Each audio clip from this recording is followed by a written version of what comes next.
Good day, everyone. We are here to talk about metathesis and double vowels in Kodi. My name is Misrani Balle. I will be giving an introduction to this paper. Following this, Joey will present the section on Kodi Phonology, and then Owen will discuss about Apocope and metathesis, and double vowels, and give the conclusion. Let's look at the introduction. I will now talk about language context, research context, and data sources.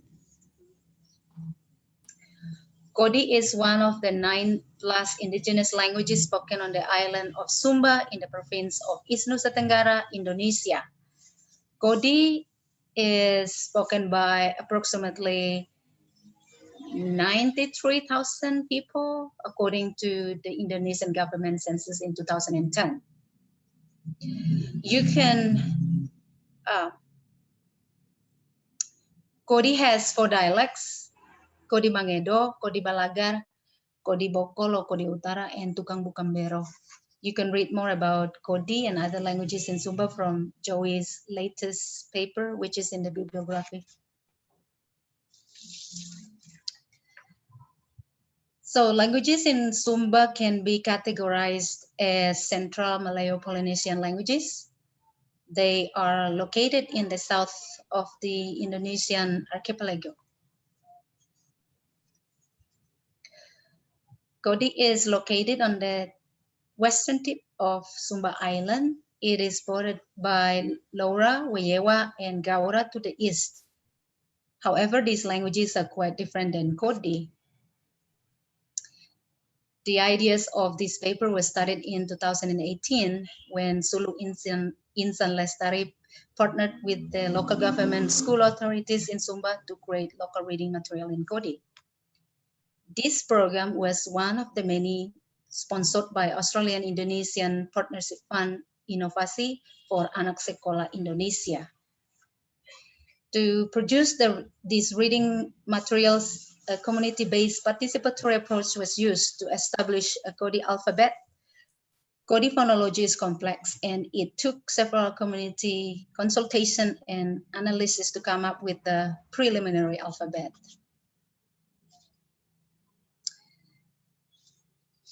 There were some previous data of Kodi, such as orthographic rough phonemic transcription without recordings, and some students, people, linguists wrote about aspect of the grammar, but no phonology sketch had been done.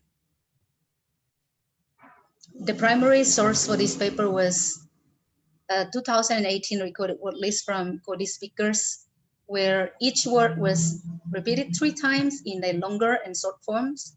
We recorded 786 words, which 495 were unique. You can see the recordings at the Paradisec link. All the 786 word list recordings were taken from the Kodi Bangedo dialect.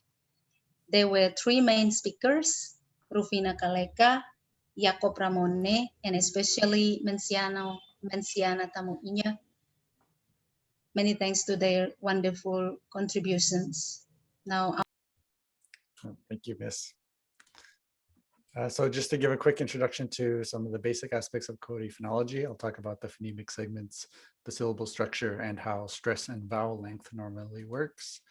Here's a chart showing the basic consonant segments of the language. I see the palatal consonants there in parentheses because they have marginal status in the language. And there are 5 basic vowels in Kodi. Note that there's contrastive consonant length in Kodi, but not contrastive vowel length. The basic syllable forms are quite systematic. You normally have a maximal syllable template of CVC in the underlying form. Onsetless syllables, vowel initial syllables, are typically only word initial, and so we don't see vowel sequences occurring generally in the underlying forms. Most words are the basic CV disyllabic format. Codas are very infrequent all over the place, and so you do get some liquids in codas. We might also analyze long consonants as occurring in the coda of the previous syllable in the segment.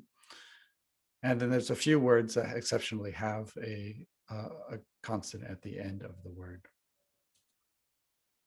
The way stress typically works in Kodi is that stress is on the penultimate syllable of the root. And stress can be realized in several different ways, including intensity, but we often also see some lengthening happening in the vowel of a stressed syllable. However, this stressed lengthening gets blocked if the following consonant is long. So here's an example of that contrast, the word for poto, and a word poto, which is a type of bamboo. You can see here spectrograms which show the different lengths in the recordings. When the consonant is a normal consonant or short consonant, the vowel in the stressed syllable is measured at 16 milliseconds. In a word of the same structure, with the only difference being that the consonant in the middle of the vowels is long, the length of the stressed vowel is limited to just 10 milliseconds. We can listen to those recordings. Try that again. Poto. That's the regular consonant, and there's the word with the long consonant. Poto. Right, so that's some basic introduction to background about the phonology of Kodi. Okay, so one particularly interesting feature of Kodi is the morphophonemic alternations that happen in the language. Each word has two forms, and there's different processes which apply to derive these different forms.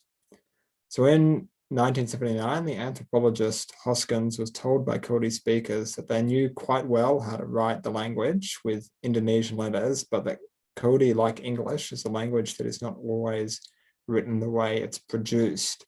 What the speakers were getting at here is the fact that each word has two forms. We're going to call these forms the long form and the short form.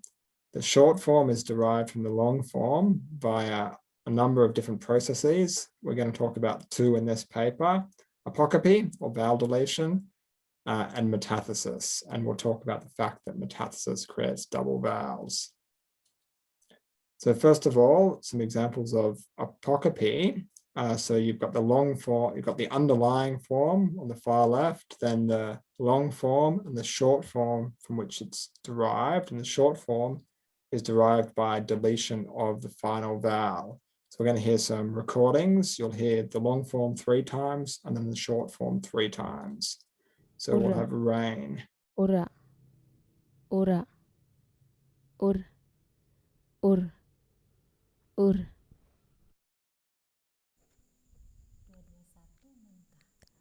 Muta. Mut.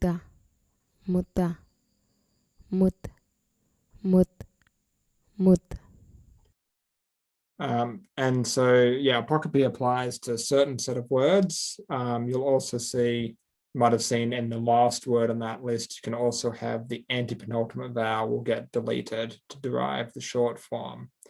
Another process which is used to derive short forms from long forms is metathesis. This unambiguously happens when the penultimate or the stressed vowel is the low vowel a, and the final vowel is a high vowel, either e or u. So you get consonant vowel metathesis to vowel consonant with some partial assimilation of the final vowel. You'll often have that high vowel lowering to mid and centralizing as well.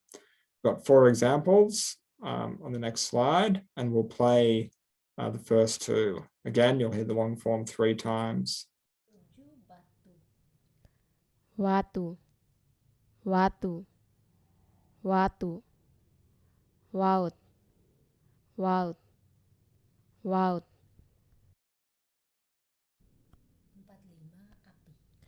Api. Aib. So this is one context in which metathesis happens. You can hear that there's clearly some kind of phonetic diphthong there. The exact quality of the second vowel is maybe not so clear, but if you look at it in part and sort of just play that last vowel, you can hear that it's usually a mid vowel. Sometimes it's quite centralized, and the difference between that vowel and the stressed R is not so clear. Yeah, another context in which we find metathesis happening, well, we analyze metathesis, is when the penultimate stressed vowel and the final vowel of the long form are identical. The short forms in these forms have a single lengthened vowel. So we'll play the first two examples.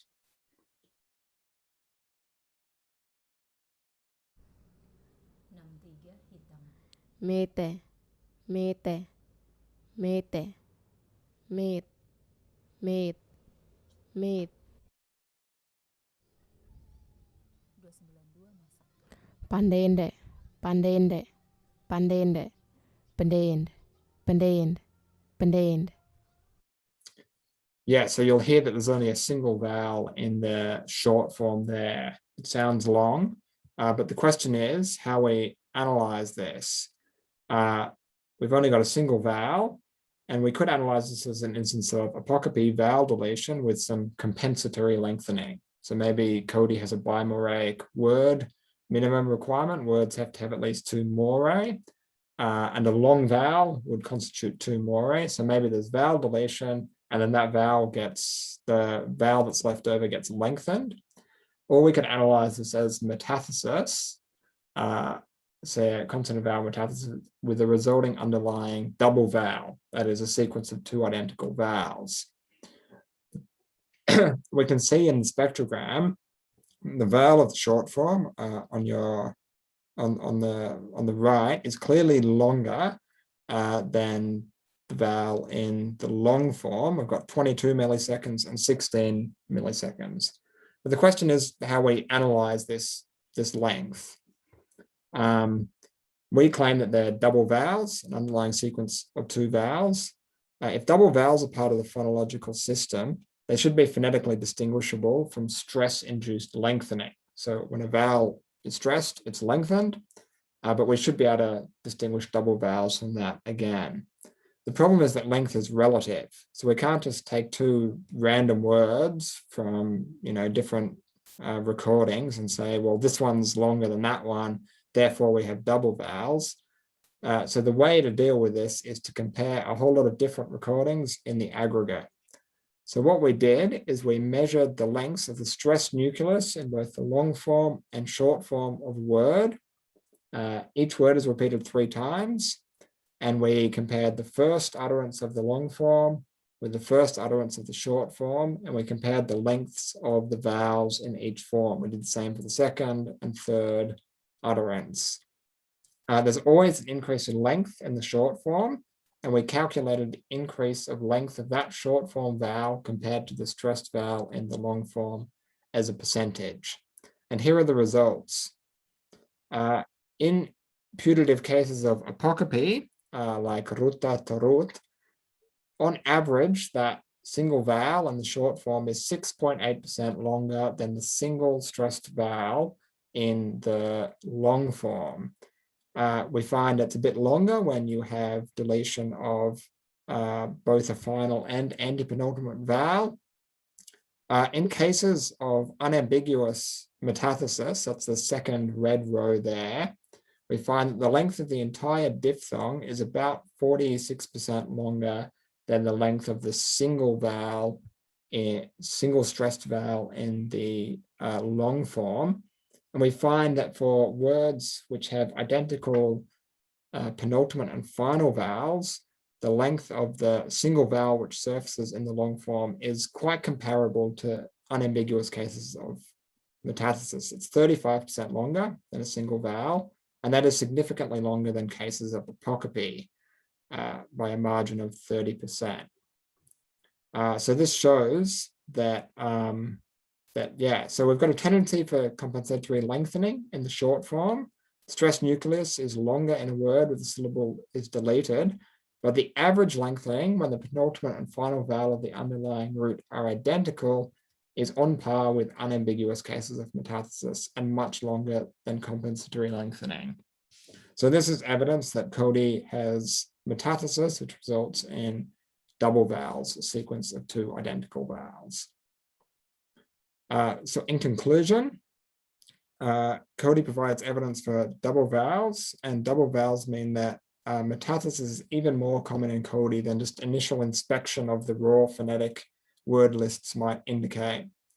This aligns with evidence from all over the region for sequences of two identical vowels. I found evidence for double vowels in my work in Amerasi in Timor. In Amerasi, which also has metathesis, double vowels are not only created by metathesis, but also exist in the underlying form. The evidence for double vowels and vowel sequences in Kodi, however, is quite interesting because in the long forms, Kodi has almost no vowel sequences. Historical vowel sequences in Kodi have been removed by epenthesis of the glide y. So historic bua, Proto-Malay Polynesian bua, has become wuyo with a y inserted. This also applies to historic double vowels. So tau got monophthongized to a form to, which I think is still attested in some languages of Sumba. And in Kodi, there's been epenthesis of glide toyo. More work is needed on these alternations in Kodi, though, because the function of the morphophonemic alternations is still unclear.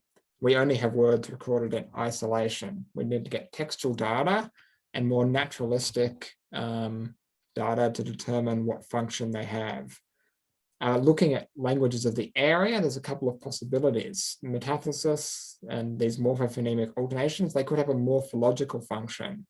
We find this in Timor, where such alternations can indicate modification in the syntax.